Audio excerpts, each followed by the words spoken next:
Relève-nous, Seigneur.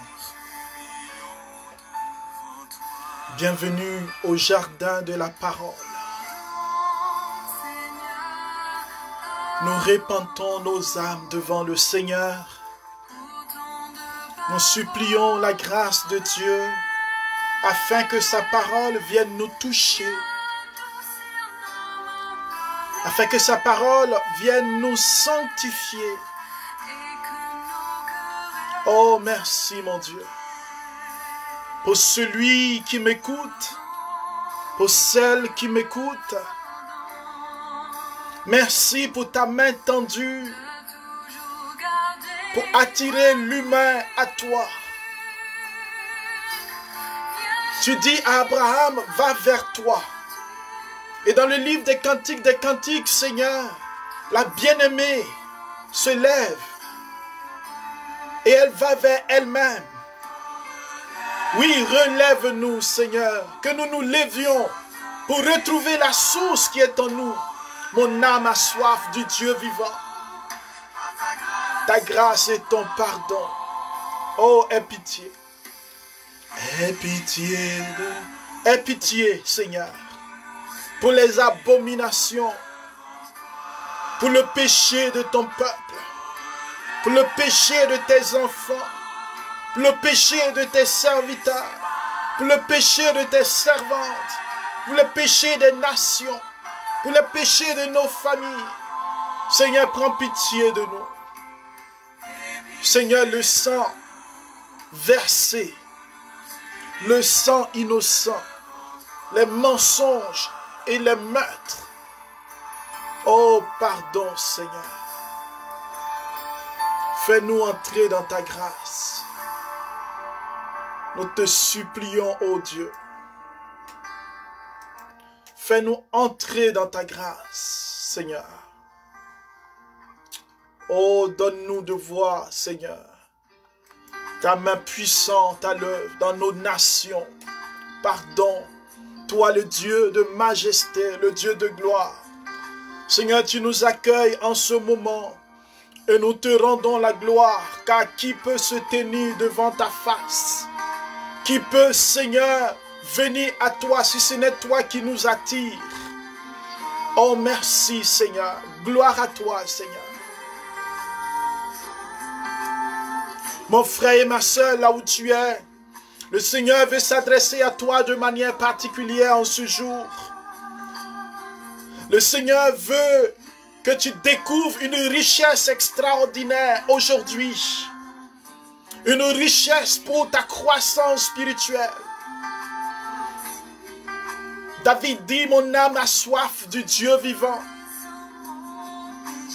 Nous voulons entrer dans cette parole.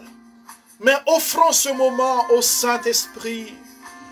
Demandons-lui, lui qui est la majesté, de nous embraser de son feu. De nous embraser de sa lumière, de nous embraser de l'espérance, de nous embraser de foi, afin que tout ce qui est mort en nous maintenant, tout découragement, toute humiliation de ce jour, que maintenant le Seigneur prenne tout cela dans sa présence. Chantons la majesté, alléluia. Oh majesté, tu me veux, Seigneur, tu veux que je grandisse. Tu ne veux pas que je demeure un bébé spirituel, que je sois dépendant spirituellement. Tu veux, Seigneur, mon autonomie. Tu veux que je grandisse en présence des anges, dans ton église. Oui, majesté, je te loue et je t'adore. Seigneur, béni es-tu. Béni es-tu pour les jeunes. Béni es-tu pour les familles. Que cette parole vienne consoler, Seigneur, celle qui est en détresse. Que cette parole vienne réconforter celui qui n'a plus d'espoir, qui ne voit plus l'avenir. Que cette parole vienne délier celui qui se sent enchaîné. Que cette parole vienne offrir l'occasion, Seigneur, de te redécouvrir, de s'émerveiller dans ta présence.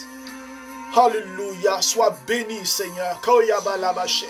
Ramosambarakayabashe. Rakayabarimalabashembele. Élève ton âme, mon frère. Prions ensemble, Seigneur. Ramosarabakayabalabashe.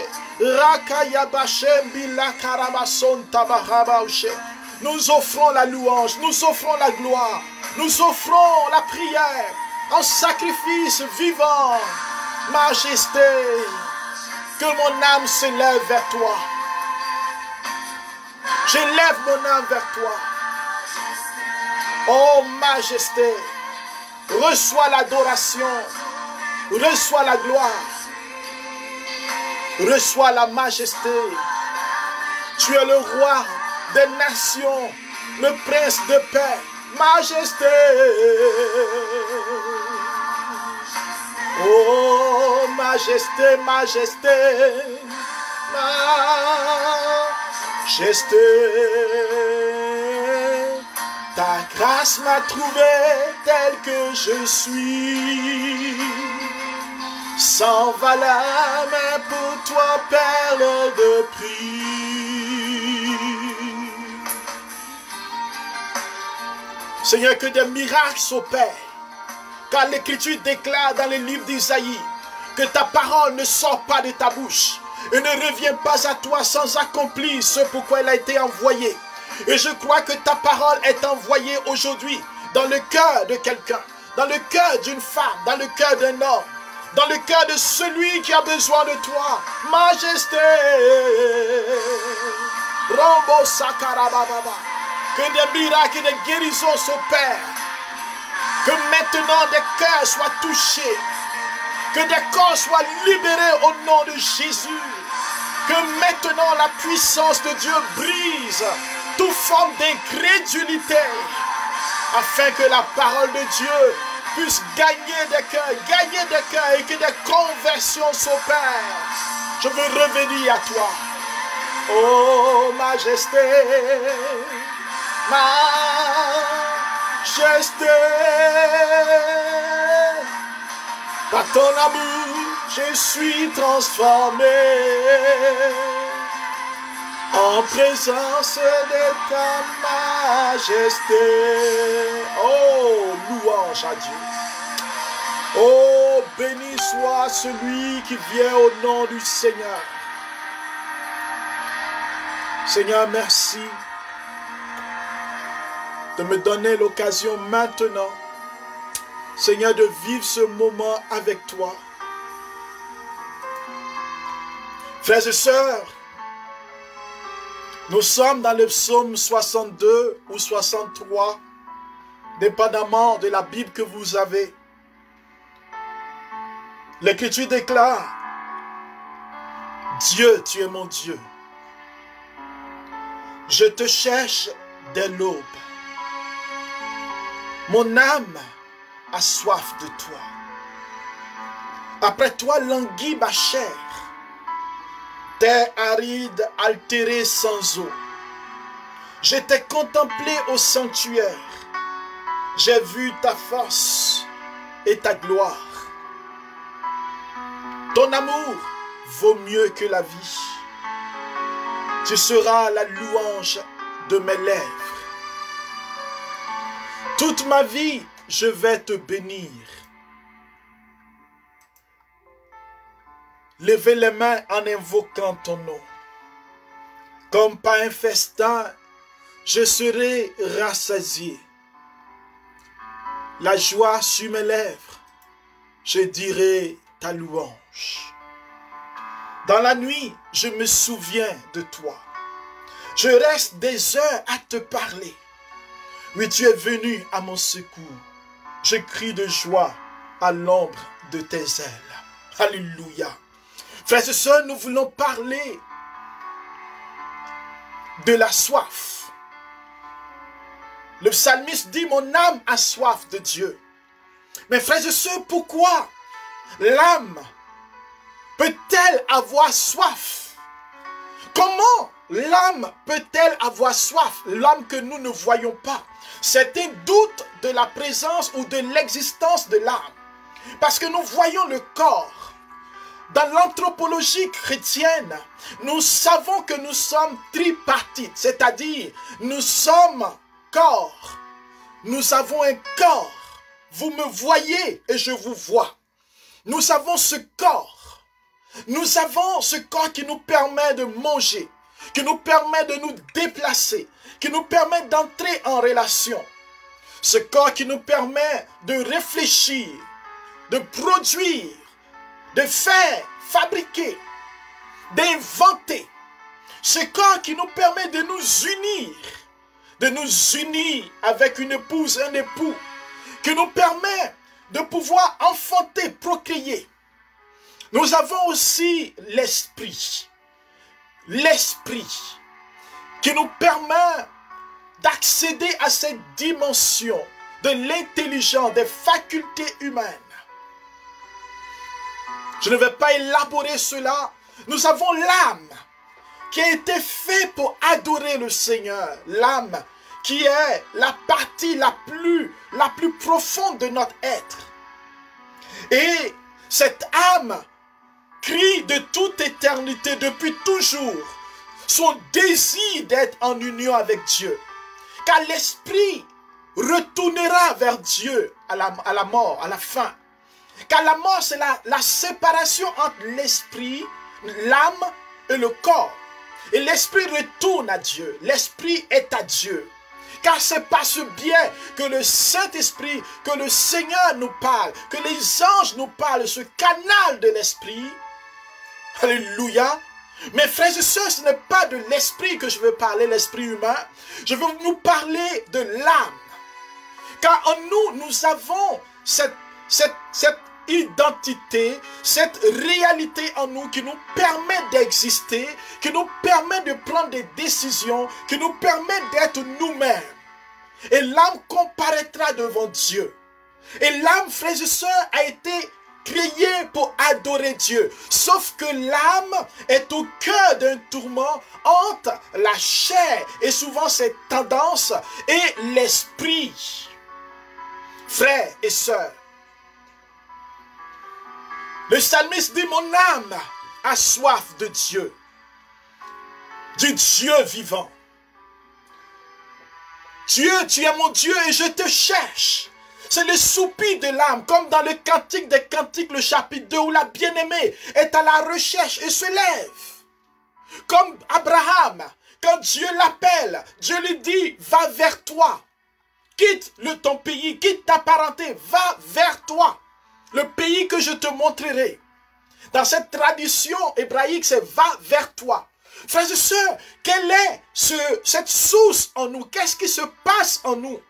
Pourquoi avons-nous besoin d'avoir soif? Ou du moins, pourquoi sommes-nous insensibles à la soif de notre âme qui crie chaque jour? Le psaume 42 dit ceci, versets 1 à 2. Comme une biche soupire après l'eau, ainsi mon âme soupire après toi, mon Dieu. Frères et sœurs, vous savez avec moi que l'eau est très importante. Vous savez avec moi que si on ne boit pas pendant 2-3 jours, c'est la mort. Vous savez avec moi que notre corps physique est équipé de vaisseaux qui déclenchent le signal d'alarme quand il y a une réduction de 0,5 à 1 litre d'eau. Vous savez avec moi que la soif qui se déclenche très tôt est vitale parce que le corps nous informe que nous avons besoin de nous déshydrater. Et c'est comme cela que notre organisme fonctionne. Vous savez aussi, frères et sœurs, que quand la soif s'installe, quand la déshydratation s'installe au niveau de notre corps, frères et sœurs, il y a des signes cliniques. Car de plus en plus, frères et sœurs, nous allons avoir des sensations de sécheresse, la somnolence, la fièvre, faiblesse, angoisse, confusion, insuffisance du sang dans les membres et pour finir, la mort. Ces signes cliniques sont révélateurs. Sans apport d'eau, frères et sœurs, l'homme meurt en 2 ou 3 jours.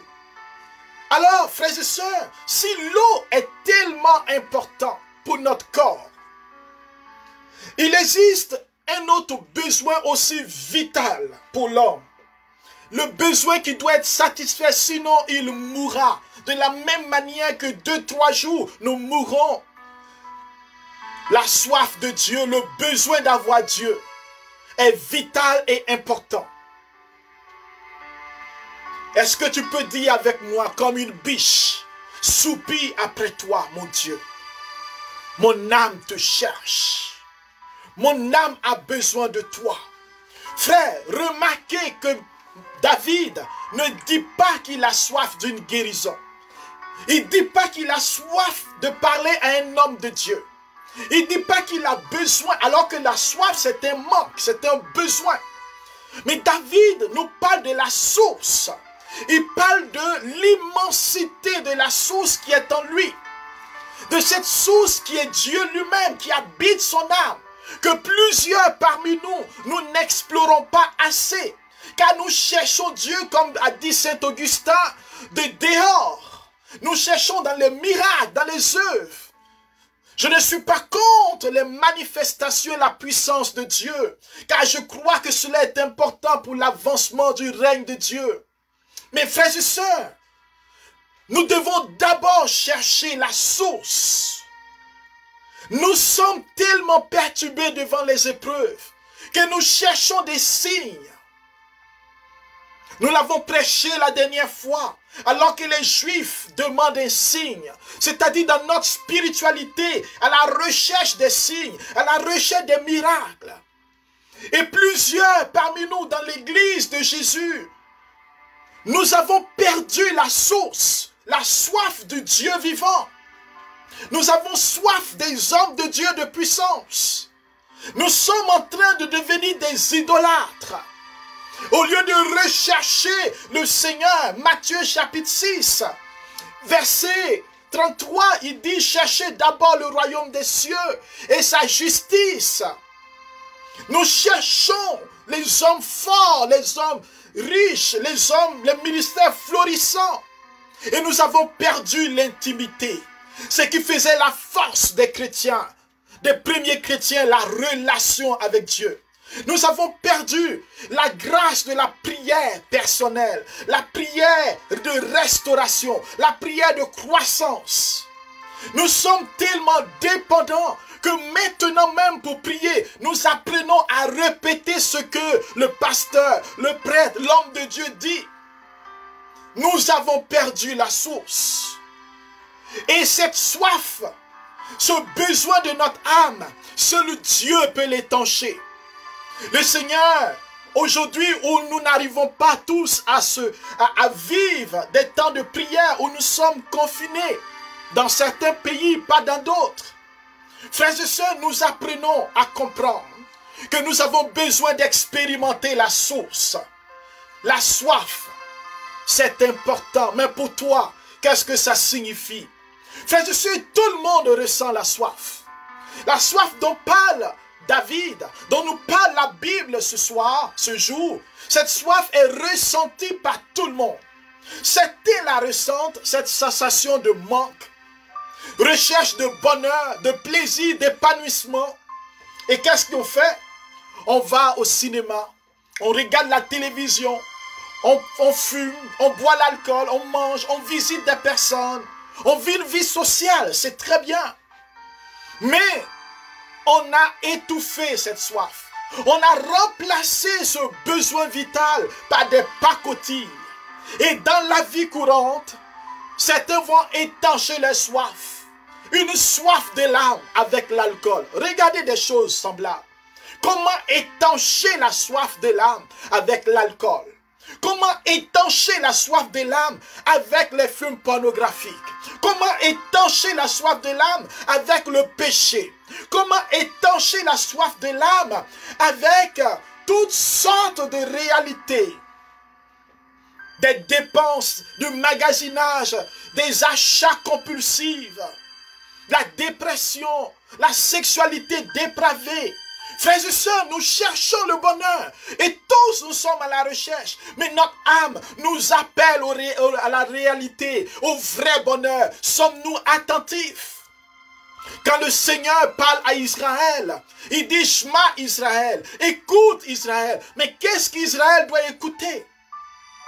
La soif de Dieu. La soif du Dieu vivant. Le besoin d'être avec Dieu.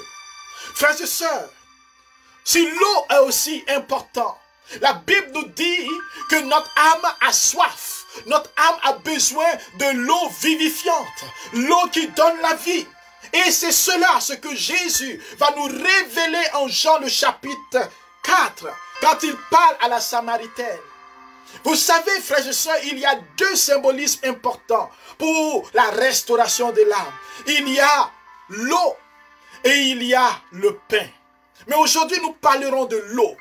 Jésus parle à la Samaritaine et il dit, quiconque boit de cette eau, quiconque boit des eaux usées, des eaux naturelles, des eaux qu'on trouve ça et là, quiconque va étancher sa soif dans les eaux boueuses du monde, dans les plaisirs matériels, quiconque pense que même le mariage peut étancher la soif de son âme, quiconque pense que le travail peut étancher la soif de son âme, il se trompe. Parce que tout cela, frères et sœurs, sont des signes, le mariage. Un sacrement qui nous conduit vers la source.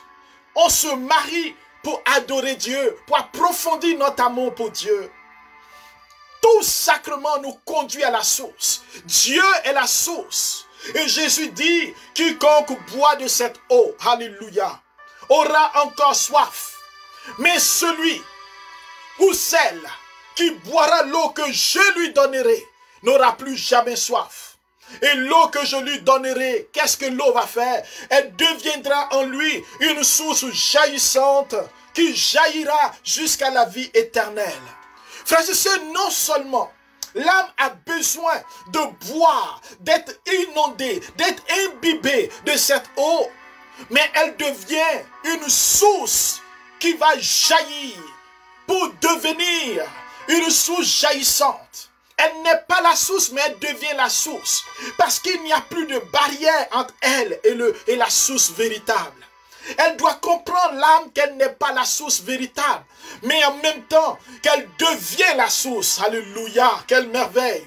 C'est pour cela, frères et sœurs, que dans mon expérience chrétienne, quand mon âme a crié, et toutes les fois où je n'ai pas écouté mon âme, où je suis allé chercher à combler, consoler mon âme avec des plaisirs éphémères, des choses éphémères, où je n'ai pas compris qu'il y a dans l'adoration la place pour toutes choses. Jésus dit, rendez à César ce qui est à César et à Dieu ce qui est à Dieu. Quand ton âme t'appelle à la prière, quand ton âme t'appelle à la louange, quand ton âme t'appelle à l'intercession et que tu vas regarder la télévision et que tu vas passer des appels et que tu prends ton temps pour aller peut-être faire des choses, qui pouvaient attendre. Quand ton âme t'appelle la nuit à te lever pour prier pour les nations, quand ton âme t'appelle à te lever pour toi-même, pour que tu prennes des combats,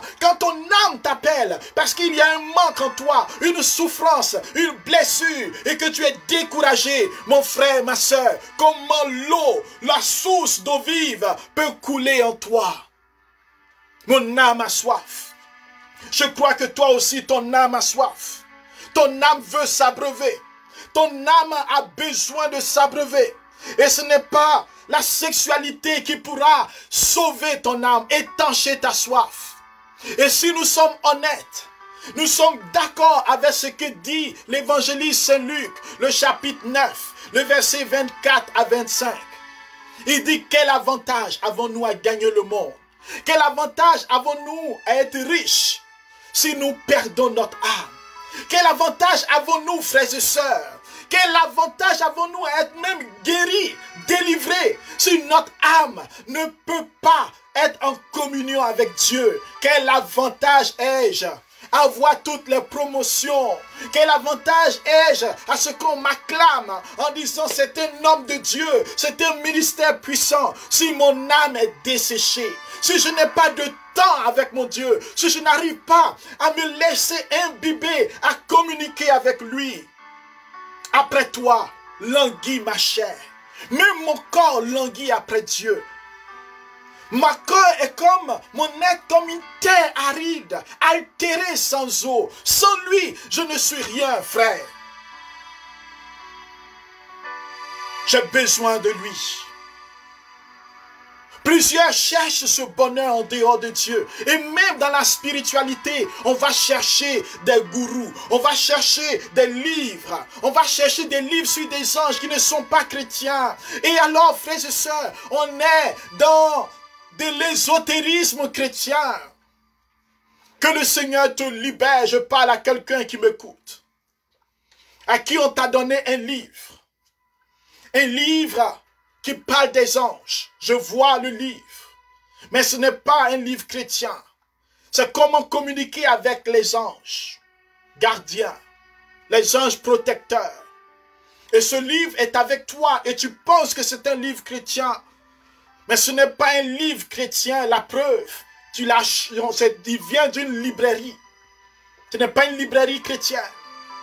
Et ce livre parle de plusieurs sortes d'anges et de beaucoup de choses. Mais ce n'est pas chrétien. Il ouvre les portes pour que l'obscurité vienne te perturber.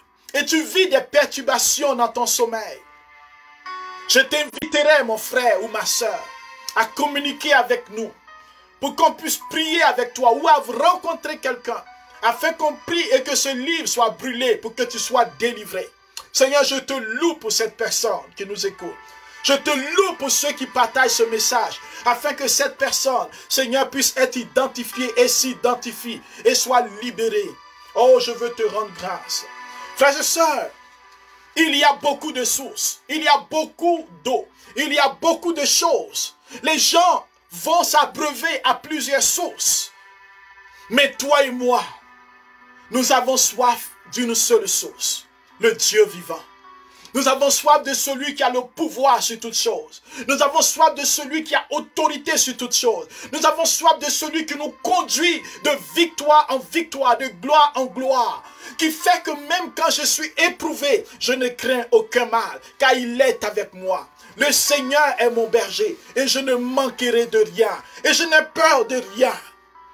Ma chair ne peut pas me satisfaire.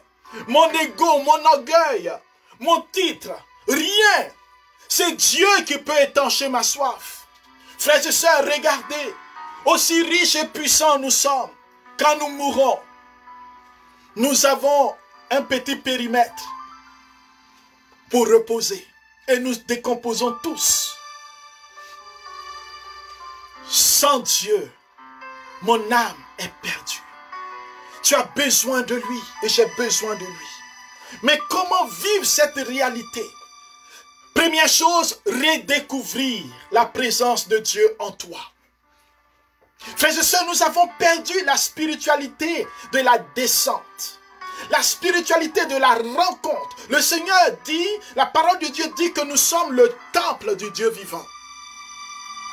Et dans notre christianisme et dans nos prédications actuelles, frères et sœurs, nous devons mettre davantage l'accent sur la présence de Dieu en nous, sur l'expérience en nous, parce que nous sommes un temple vivant, un sanctuaire de Dieu, afin que notre rencontre avec Dieu se passe à l'intérieur, pour que nous soyons transformés. Car une rencontre qui ne transforme pas, comme elle a transformé Paul de Tarse, comme elle a transformé Moïse, une rencontre avec Dieu qui ne nous transforme pas, c'est que la rencontre n'est pas encore totale. Frères et sœurs, découvrir et redécouvrir Dieu en nous. Paul dit que tu es le temple du Dieu vivant. que je suis le temple du Dieu vivant. Ce temple ne peut pas être mis au service des ténèbres. Redécouvrir la présence de Dieu qui nous appelle à la vie, qui nous appelle à l'amour, qui nous dit qu'il nous aime.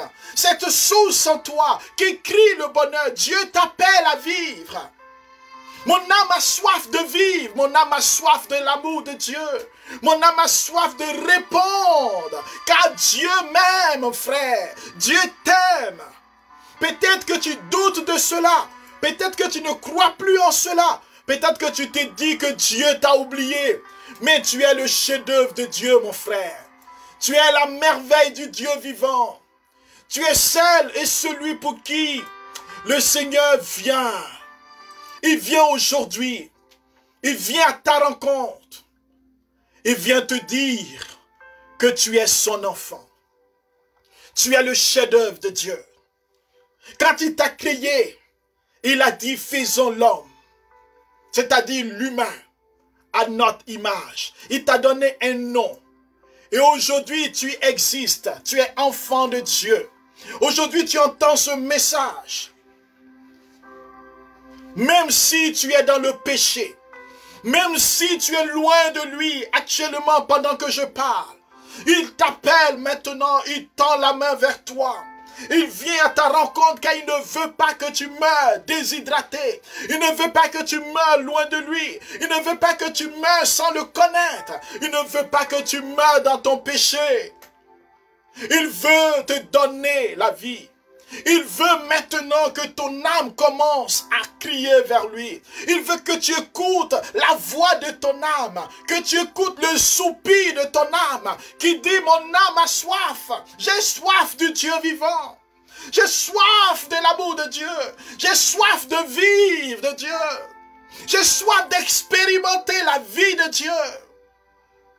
Frères et sœurs, un jour que le Seigneur m'a donné la grâce dans un songe. Oh, je bénis le Seigneur pour tous ceux qui vivent des songes prophétiques. Je bénis le Seigneur pour ceux qui vont en vivre. Je prie pour que ceux qui, jadis, n'arrivaient pas à voir, ou même à voir des songes, et qui oubliaient, et je parle à quelqu'un qui m'écoute. Tu oublies quand tu te lèves. Tu sais que tu as fait des rêves ou un songe, mais tu oublies.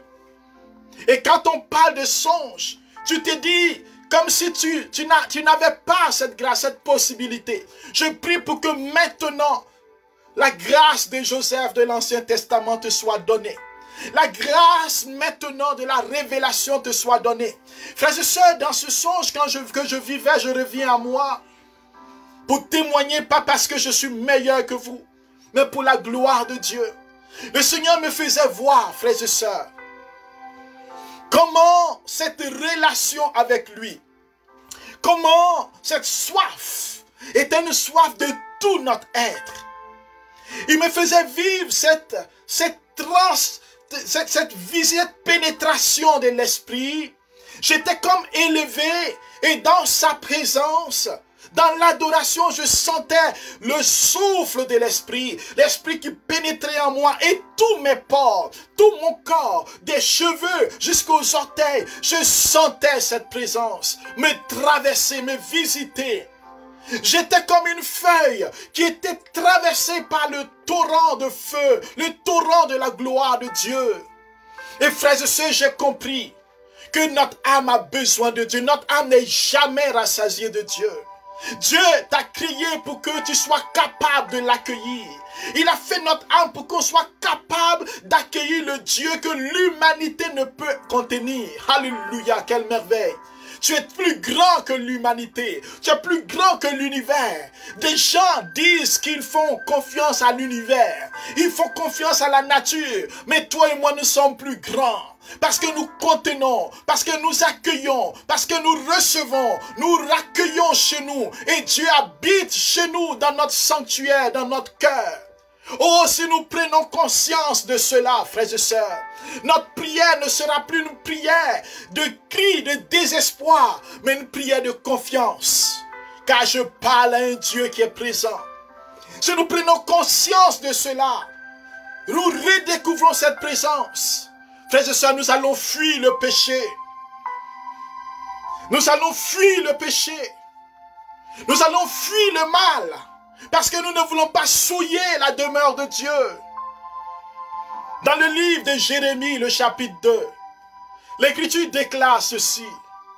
C'est Dieu qui parle, car mon peuple a commis un double péché. Ils m'ont abandonné, moi qui suis la source d'eau vive, pour se creuser des citernes crevassées, qui ne retiennent pas l'eau. Double péché, c'est d'abandonner Dieu, et notre monde est dans cet abandon. Nos nations, des gens même ne connaissent pas Dieu, des gens ne veulent même pas entendre parler de Dieu.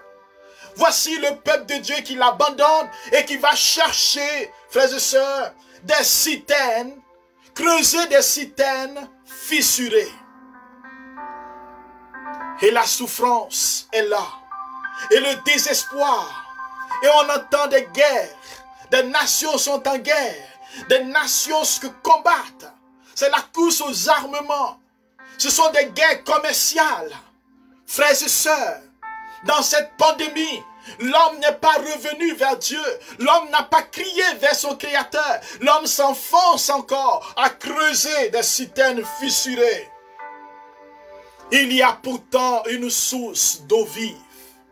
Il y a pourtant une présence de Dieu dans ce monde. Il y a pourtant des signes qu'il nous a donnés dans sa parole. Il y a pourtant la puissance de Dieu qui se manifeste. Qui l'écoute? Comment découvrir, frères et sœurs, cette source? Comment entretenir cette source? Comment étancher notre soif? Avec la Samaritaine, nous pouvons dire, donne-nous de cette eau, Seigneur. Et accueillir ce que le Seigneur dit en Jean, le chapitre 7, le verset 37 à 38. Jean chapitre 7, verset 37 à 38. Si quelqu'un a soif, alléluia. Y a-t-il quelqu'un qui a soif? Y a-t-il ce jour quelqu'un qui m'entend et qui a soif? Quelqu'un qui allait ça et là, quelqu'un qui allait voir les spirites, les féticheurs, quelqu'un qui allait voir les marabouts. Y a-t-il quelqu'un qui a mis sa confiance dans la politique d'un homme, d'un système? Y a-t-il quelqu'un qui a mis sa confiance sur les politiciens, qui a mis la confiance sur le capitalisme, la démocratie, sur tout système humain? Y a-t-il quelqu'un qui a mis sa confiance et qui a été déçu?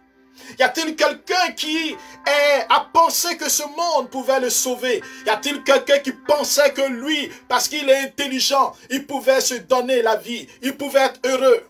Y a-t-il quelqu'une qui pense parce qu'elle est belle, qu'elle allait se marier et que maintenant elle ne comprend rien à sa vie?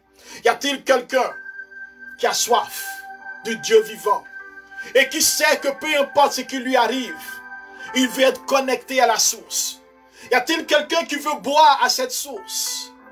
Qui veut être enivré de cette source? Qui veut être comblé? Jésus dit, si quelqu'un a soif, qu'il vienne à moi. Alléluia. Il ne dit pas qu'il aille boire à tel endroit. Non, qu'il vienne à moi. Car lui-même, il est la source. Il n'est pas comme les prophètes de certaines religions qui indiquent le lieu. Il dit c'est à moi, qu'il vienne à moi. Jésus est Dieu. Qu'il vienne à moi et qu'il boive. C'est en lui que se trouve la source. C'est en lui que se trouve la vie. Celui qui croit en moi. Celui qui croit en moi. Y a-t-il quelqu'un qui a soif? Qu'il vienne. Viens, reviens au Seigneur. Bois. Prends du temps dans la prière. Commence à élever ton âme dans la présence de Dieu. Nous allons vivre un séminaire de prière bientôt. Parce que nous devons réapprendre ou apprendre à prier. Nous ne savons même plus qu'est-ce que c'est la prière. Des gens disent, j'ai mené une prière de combat, j'ai pris autorité. Mais qui t'a inspiré? Dieu t'a-t-il conduit dans ces genres de prière? Dieu t'a-t-il parlé? On ne prie pas, on ne rentre pas en relation dans la prière comme cela sur la base de ce qu'on a appris. Nous devons apprendre à prier dans l'esprit. Nous devons apprendre à écouter Dieu. Nous devons apprendre à parler à Dieu. Nous devons apprendre à être dans sa présence, afin que notre prière ne soit plus une prière d'homme. De ne pas rabâcher, mais de prier en esprit et en vérité. Celui qui croit en moi, la foi. Celui qui croit en moi. Des fleuves d'eau vive, ce n'est plus des filets. Ce n'est pas un seul fleuve. L'Écriture nous parle des fleuves. Une puissance extraordinaire, une puissance de résurrection, une puissance de délivrance, une puissance va sortir d'eux. Cette puissance sortira de celui qui croit, de celui qui vient à lui, de celui qui boit. Cette puissance, nous en avons besoin dans nos groupes de prière, dans nos communautés qui deviennent de plus en plus fades, où nous ne vivons plus l'expérience surnaturelle de la puissance de Dieu. Cette puissance qui embrase, cette puissance qui renverse les cœurs, cette puissance qui opère des miracles, parce que la source est en nous et des fleuves circulent. Y a-t-il quelqu'un qui a soif, afin que des fleuves d'eau vive coulent en lui?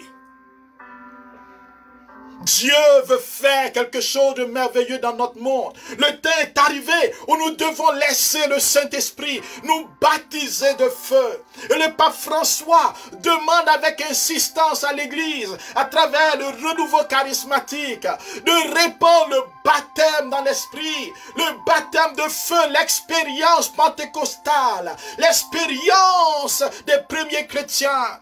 Afin que ce ne soit plus sur les raisonnements, ce ne soit plus pour l'argent, ce ne soit plus pour la gloire, mais pour que nos frères et sœurs expérimentent le feu de Dieu.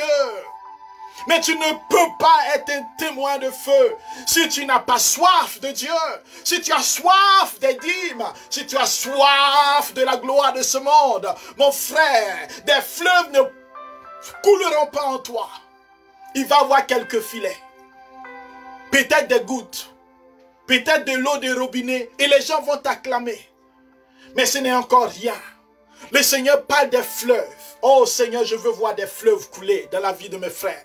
Je veux voir des fleuves couler dans la vie de nos groupes de prière. Je veux voir des fleuves couler dans ma vie, Seigneur. Je ne veux plus être la même personne. Je veux voir des fleuves couler dans ma vie.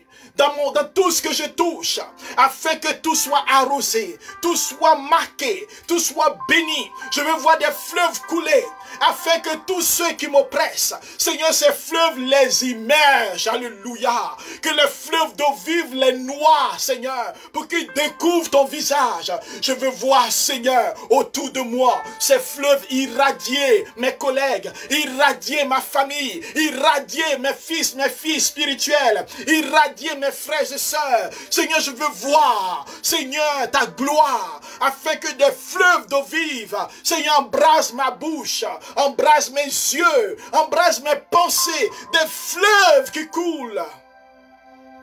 Les fleuves ont coulé dans la vie de Pierre. Les fleuves ont coulé dans la vie de Paul. Ils ont annoncé cette parole. Ils ont compris, quand Dieu te choisit, que tu as besoin de grandir avec lui et d'être en communion avec les autres. Ils ont cru en lui jusqu'à la fin. Est-ce que je crois quand tout va mal? Les fleuves qui coulent ne veulent pas dire que tout va aller toujours bien. Non, ce n'est pas l'évangile du bien-être, l'évangile de la réussite, l'évangile de tout va bien. Non. Des fleuves couleront. Des épreuves viendront. Les fleuves couleront et tu peux ne pas le voir. Mais c'est le Seigneur qui manifeste sa gloire. Je me rappelle une fois où, alors que je me disais, j'ai tellement mal prêché. Vous savez, ça arrive de se sentir à côté. De penser humainement qu'on n'a pas prêché comme il faut. Et ce jour-là, frères et sœurs, quelqu'un est venu me dire, c'est la plus belle des prédications que tu as faites. Parce que je me suis senti rejoint. Frères et sœurs, dans tes faiblesses, Dieu peut faire jaillir des torrents de feu. Si tu es fidèle au Seigneur, si tu marches dans sa volonté, il peut faire jaillir des sources d'eau vive. Que maintenant, le Seigneur te bénisse là où tu es. Seigneur, que maintenant tu étendes la main. J'ai soif de toi. Je ne veux plus boire à des sources. Mon âme crie jour et nuit. Et je veux contempler ton sanctuaire. Seigneur, fais-moi voir la force et la gloire. Fais-moi voir ton amour qui vaut mieux que la vie. Et que tu sois la louange de mes lèvres. Toute ma vie, Seigneur, je veux te servir et te bénir. Je veux lever les mains en invoquant ton nom puissant. Je veux lever les mains en invoquant ton nom puissant sur mes frères. Je vais lever les mains en invoquant ton nom puissant sur les nations. Je vais lever les mains en invoquant ton nom puissant sur cette pandémie. Je vais lever les mains en invoquant ton nom puissant sur tous ceux qui nous écoutent. Que des fleuves d'eau vive jaillissent. Saint-Esprit, souffle sur nous maintenant. Souffle maintenant, Seigneur.